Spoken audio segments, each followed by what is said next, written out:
തെന്നിന്ത്യൻ നടി സാമന്ത റൂത്ത് പ്രഭുവും ചലച്ചിത്ര നിർമ്മാതാവ് രാജ് നിതിമൂരവും വിവാഹിതരായി. കോയമ്പത്തൂരിലെ ഇഷ യോഗ സെന്ററിൽ നടന്ന ചടങ്ങിൽ അടുത്ത സുഹൃത്തുക്കളും ബന്ധുക്കളുമടക്കം 30 അതിഥികൾ മാത്രമാണ് പങ്കെടുത്തത്. നടി സാമന്തയും സംവിധായകൻ രാജ് നിതിമൂരും വിവാഹിതരായി. ഇന്ന് രാവിലെ കോയമ്പത്തൂരിലെ ഇഷ യോഗ സെന്ററിനുള്ളിലെ ലിംഗ് ഭൈരവി ക്ഷേത്രത്തിലാണ് വിവാഹം നടന്നത്. ആകെ 30 പേർ മാത്രമാണ് ചടങ്ങിൽ പങ്കെടുത്തത്.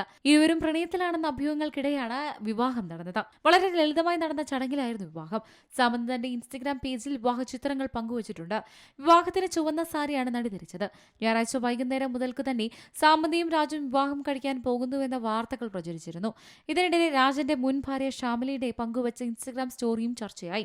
നിരാശരായ ആളുകൾ നിരാശരായ കാര്യങ്ങൾ ചെയ്യുന്നുവെന്നാണ് ഇൻസ്റ്റഗ്രാം സ്റ്റോറിയിൽ ഷാമിലി കുറിച്ചത്.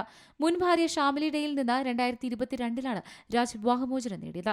2021 സാമന്തയും നടൻ നാഗചൈതന്യ വിവാഹമോചിതരാകുന്നത്. സാമന്തയെ പാൻ ഇന്ത്യൻ താരമാക്കിയ ഫാമിലി മാൻ സീരീസിന്റെ സംവിധായകരിൽ ഒരാളാണ് രാജ്. 2024 തുടക്കത്തിൽ തന്നെ രാജും സാമന്തയും തമ്മിലുള്ള അടുപ്പം വളരുന്നതിനെക്കുറിച്ചുള്ള റിപ്പോർട്ടുകൾ പുറത്തുവന്നിരുന്നു. Entertainment desk, C Malayalam news. ഏറ്റവും പുതിയ വാർത്തകളും വിശേഷങ്ങളും വിരൽ തുമ്പിലറിയാൻ സി മലയാളം ന്യൂസ് എല്ലാ ഡിജിറ്റൽ പ്ലാറ്റ്ഫോമുകളിലും ലഭ്യം.